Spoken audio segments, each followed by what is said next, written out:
Hello everyone. Welcome once again.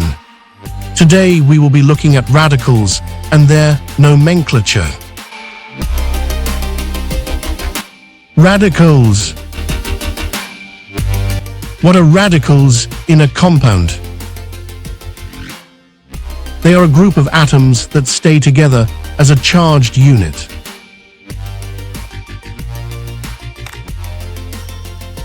It is also called oxoanions because they contain oxygen atoms.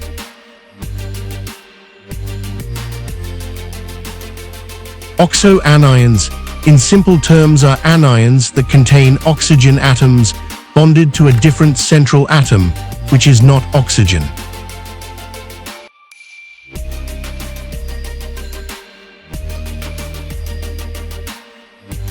Here are some examples of radicals and their charges.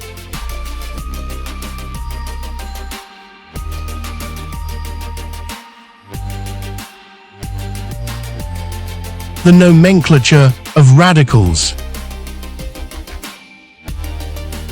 Nomenclature simply means a system of naming something.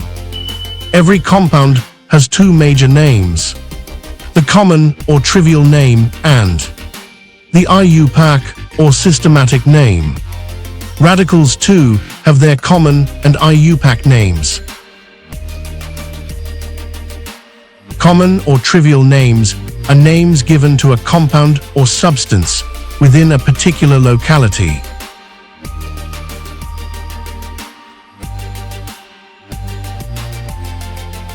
IUPAC is an acronym for International Union of Pure and Applied Chemistry. IUPAC names are names given to compounds or radicals according to the rules of IUPAC.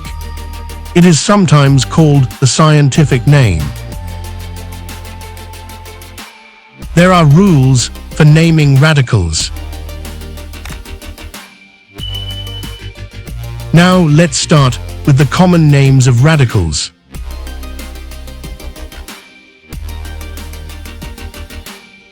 As I said earlier on, in every radical, there is an oxygen atom bonded to a non-oxygen atom. The non-oxygen atom is called the central atom.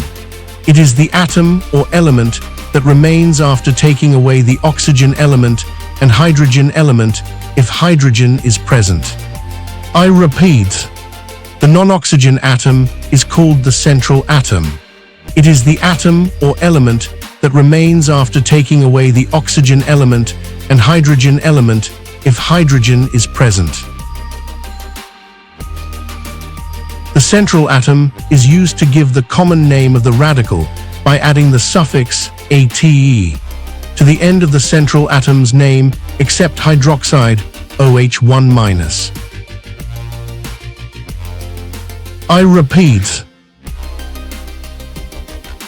the central atom is used to give the common name of the radical by adding the suffix ate to the end of the central atom's name, except hydroxide OH1-. Examples are SO4 2-.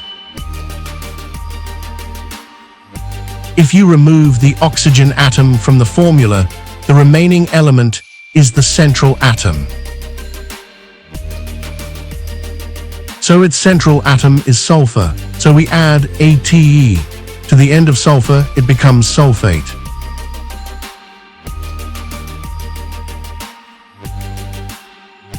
Let's look at NO3 1-. Its central atom is nitrogen.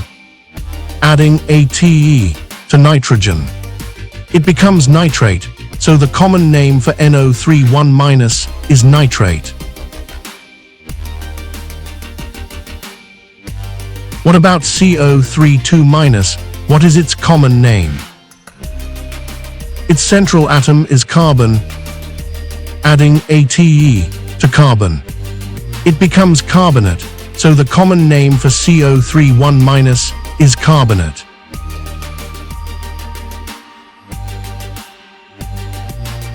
Please note this. In science, if you want to write the charge of an ion, the number comes first, followed by the negative or positive sign. It is in mathematics that the negative or positive sign is written first before the number. I repeat, in science, if you want to write the charge of an ion, the number comes first, followed by the negative or positive sign.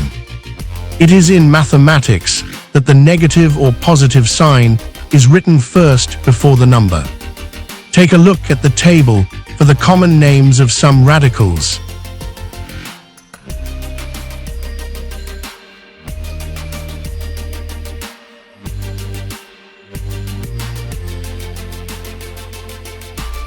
Now that you have how to identify the common names of radicals, let's take a look at their IUPAC names.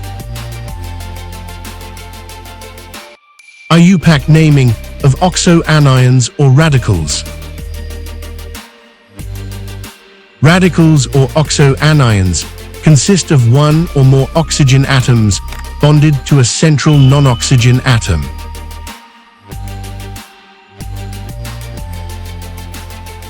Below are the steps involved in their IUPAC naming. Step 1. The IUPAC names of radicals starts from the back of the radicals. Let's take CO3 exponent 2- as an example. From the step 1, it means that we have to start the naming from the back number, which is 3. The 3 will not be mentioned as 3, but rather tri. The 3 at the back of CO3 exponent 2- is the number of oxygen atoms in the radical. The following prefixes are used to show the number of oxygen atoms. Oxo represents one oxygen atom. Di represents 2 oxygen atoms. Tri represents 3 oxygen atoms. Tetra represents 4 oxygen atoms. Step 2. Oxygen becomes oxo in IUPAC naming, and not oxide as in binary compound naming. Again, oxo represents 1 oxygen atom. Step 3. Add the suffix ate to the central atom to get the common name. In the case of this radical, the central atom is carbon, so its common name becomes carbonate. At this point, the name of radical CO3 exponent 2- is trioxocarbonate. Step 4. Now we have to add the charge of the central atom to it. This is calculated. There is a caution here. Always calculate the charge of the central atom or element of a radical, because they always have a valency different from their neutral atom. I repeat, always calculate the charge of the central atom or element of a radical, because they always have a valency different from their neutral atom. This is the formula for calculating the charge of the central atom or element. P plus, bracket open, T times B equal to A. P is the valency of the central atom. T is the number of oxygen atoms. B is the charge of the neutral oxygen atom. And A is the overall charge of the radical that is written as a superscript to it. Let's use this formula to find the valency of carbonate in this radical. Observe the following calculations.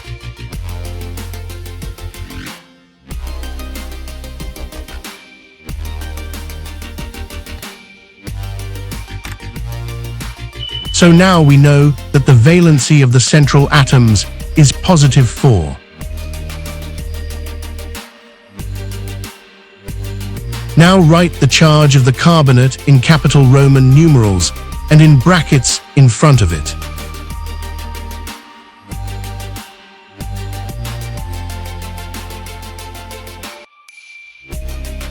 Step 5. Add the word ion to the whole name.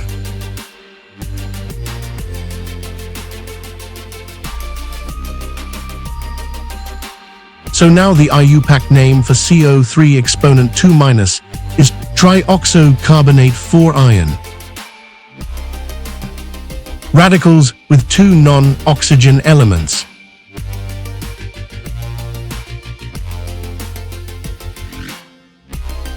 If the radical has 2 non-oxygen elements, the central atom is the element that remains when you take away oxygen and hydrogen elements from it.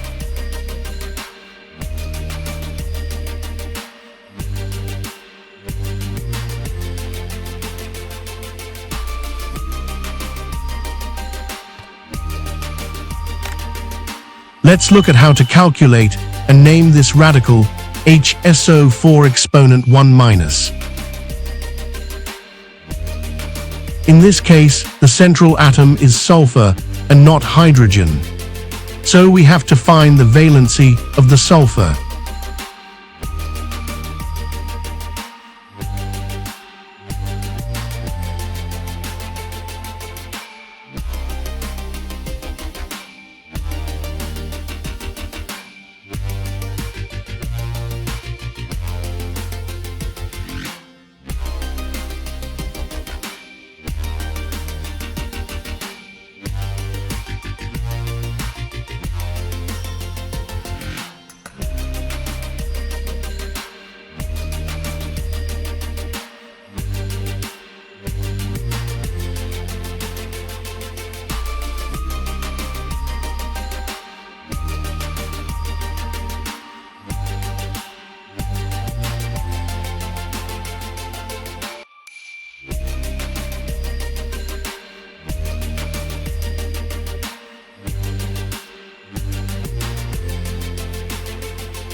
Now that we know the valency of sulfur, the IUPAC name of HSO4 exponent 1 minus is hydrogen tetraoxosulfate 6 ion.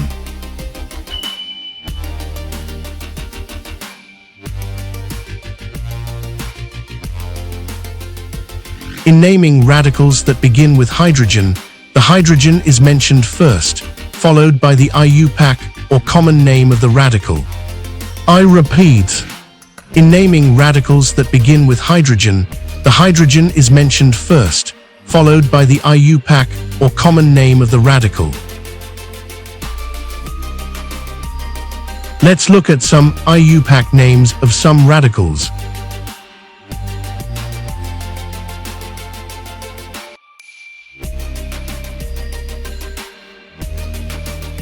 Now let's take a look at the IUPAC names for oxoacids or acid radicals.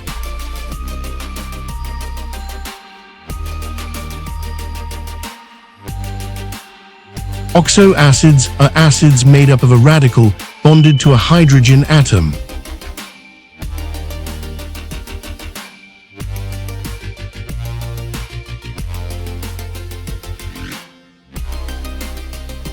Oxoacids are inorganic acids.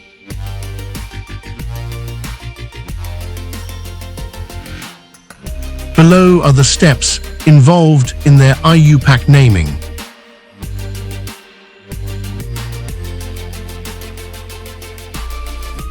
Step 1. Split the oxo acid into the hydrogen and oxoanion or radical parts.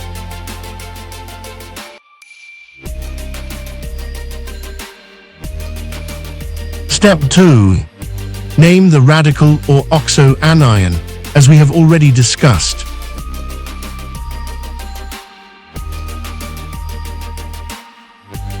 Step 3.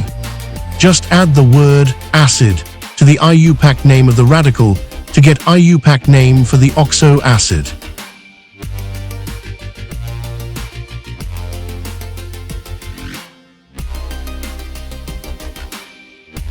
Let's look at some oxoacids and their IUPAC names.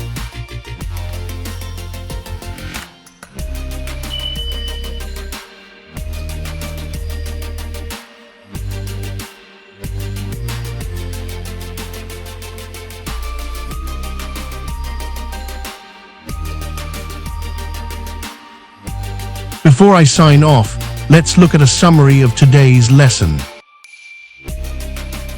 We now know that radicals are a group of atoms that stay together as a charged unit.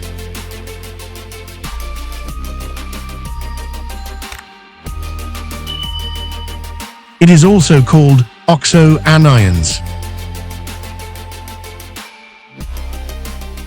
Oxoanions, in simple terms, are anions that contain oxygen atoms bonded to a different central atom, which is not oxygen. We also know that IUPAC is an acronym for International Union of Pure and Applied Chemistry. We have seen that IUPAC names of radicals start from the back of a radical, using the prefixes for the numbers at the back of the radical. We also know that the central atom of a radical is the atom remaining when you take away all oxygen and hydrogen atoms in the radical.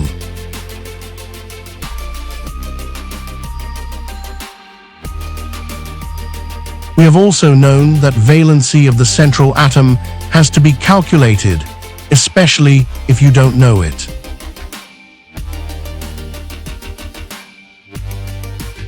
This is where I sign off. I believe these tidbits will help you get better understanding of the nomenclature of radicals and oxoacids. Please subscribe for more videos. Catch you next time.